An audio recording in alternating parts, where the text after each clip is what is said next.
Two people stay home on a Friday night. Same couch, same Netflix, same canceled plans. But one of them wakes up Saturday feeling recharged, clear, ready. The other wakes up feeling heavier than before, more disconnected, more afraid of Monday. And from the outside, you'd never know the difference. That's because homebody isn't actually a personality type. It's a system. And there are three completely different versions hiding under the same label. Here's why this matters. If you've ever wondered whether your need for alone time is healthy, or whether you're slowly shrinking your life without realizing it, this is going to hit different. Because by the end of this, you'll know exactly which type you are. And more importantly, you'll know the one warning sign that tells you if staying home is giving you peace or keeping you stuck. So let's break this down. Type 1 is the low stimulation brain. Type 2 is the control-seeking brain. And type 3 looks like comfort on the surface. But underneath, it's something else entirely. And here's the key difference you need to understand right now. If staying home gives you energy back, that's regulation. If staying home only makes the idea of going out feel heavier,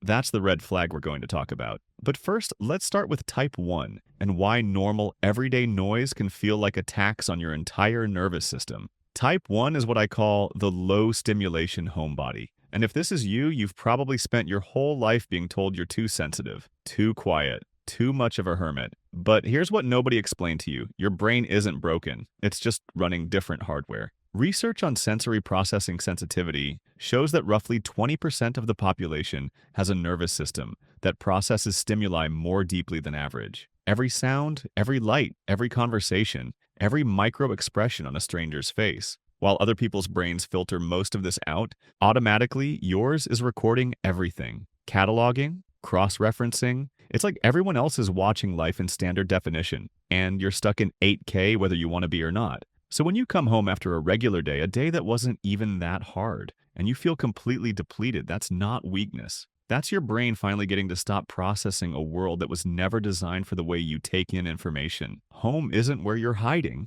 Home is where your system finally gets to regulate. The silence isn't empty to you, it's medicine. And the guilt you feel for needing it, that's just the echo of a culture that treats constant stimulation as normal and everything else as a disorder. If you're a type 1 homebody, you probably already know who you are. You're the one who notices when someone's energy shifts before they say a word. You're the one who needs to decompress after social events that everyone else calls chill. You're the one who's been called an old soul since you were 12. And here's what I need you to understand. There's nothing wrong with you. Your nervous system is doing exactly what it was built to do.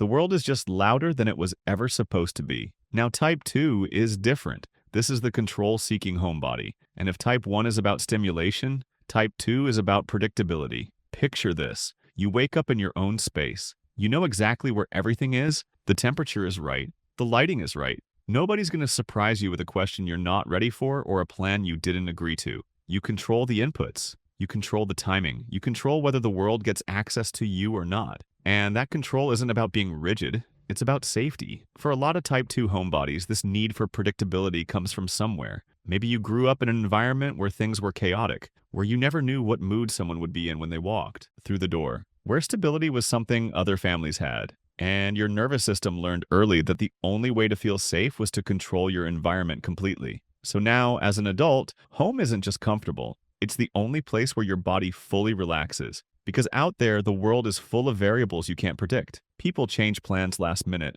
Conversations go directions you didn't expect. Someone's tone shifts and suddenly you're scanning for danger without even realizing it. Here's what type 2 homebodies need to hear. Your need for control isn't a flaw. It's a survival adaptation that worked. It kept you regulated when regulation wasn't available from the people around you. But here's the question you have to ask yourself honestly. Is home still your sanctuary, or has it become your only option? Because there's a difference between choosing solitude and feeling like you can't survive without it. And that difference matters more than you might want to admit. Okay, now we need to talk about type 3. And this is the one that looks exactly like the other two from the outside, but is running completely different code underneath. Type 3 is the avoidance homebody. And if this is you, part of you already knows. You've felt that whisper when you cancel plans. And the relief comes mixed with something else. Something that feels a little like shame, a little like loss. Because type 3 isn't staying home to recharge. Type 3 is staying home to hide. Here's how it works. At some point, going out became associated with threat. Maybe you were rejected.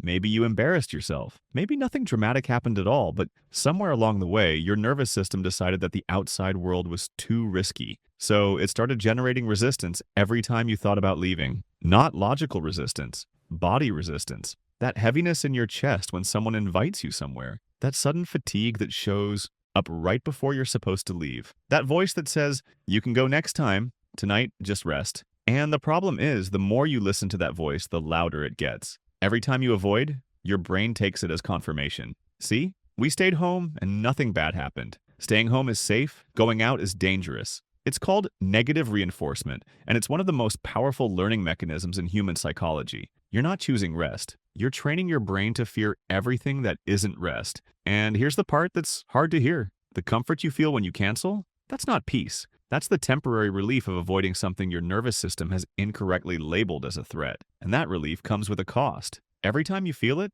the walls get a little closer. So here's the test. And I want you to be honest with yourself because no one else is watching. Think about the last few times you stayed home instead of going out. After you made the decision to stay, how did you feel the next day? If you woke up feeling restored, clearer, more like yourself, that's regulation. That's type 1 or type 2 doing exactly what it's supposed to do. But if you woke up feeling smaller, if you felt a little more disconnected from the world than before, if the idea of going out next time felt even harder, that's the warning sign. That's not recharging, that's retreat. And the difference between those two things will determine whether your home is expanding your life or shrinking it. But wait, here's what nobody tells you about type 3. It's not a permanent sentence. And if you recognized yourself in what I just described, that recognition is actually the first step out. Because avoidance only works when it's invisible. When you don't see the pattern, you just think you're tired. You just think you're introverted. You just think you need more rest than other people. But once you see it, once you really see that the comfort is actually a cage, something shifts. The spell starts to break. Here's what I need you to understand. All three types can exist in the same person at different times. Maybe you're mostly type 1, but you've noticed some type 3 patterns creeping in lately. Maybe the pandemic turned your healthy type 2 into something that feels harder to escape. This isn't about putting yourself in a box. It's about getting honest about what's actually happening in your nervous system so you can make choices that serve you instead of choices that just feel safe in the moment. And here's the question that separates peace from avoidance. It's simple, but it cuts deep. Are you staying home because it fills you up or because leaving feels too heavy? One is self-care. The other is self-protection that's slowly becoming self-limitation. And only you know which one is true for you right now. So if you're a type 1, your homework is simple. Stop apologizing for the way your brain works. Your need for quiet isn't weakness. It's how you access your depth. If you're a type 2, your homework is to notice when control becomes a prison. Safety is important, but so is flexibility. The goal isn't to need less control. It's to expand what feels controllable. And if you're a type 3, if you saw yourself in that description and felt something uncomfortable move in your chest, your homework is the hardest, but also the most important. Pick one small thing this week, one invitation you'd normally decline, and say yes, not to prove anything to anyone else, just to prove something to yourself, that the fear is lying, that you can survive outside the walls, that the version of you who hides isn't the only version available. Because here's what I know for sure. Your home should be a place you choose, not a place you're trapped. And the difference between those two things isn't about how often you leave. It's about whether leaving still feels possible. So tell me, which type are you? And more importantly, have you noticed any type 3 patterns showing up lately? Drop it in the comments. I want to know which part of this hit the hardest. And if this finally gave words to something you've been feeling but couldn't explain, subscribe. We break down the psychology of everyday habits in a way that actually makes sense. And if you recognized yourself in type 2 or type 3, the next video might explain where that pattern started. It's about the psychology of toxic parents and why the way you learn to protect yourself as a child is still running your nervous system as an adult. That one's going to hit different. I'll see you there.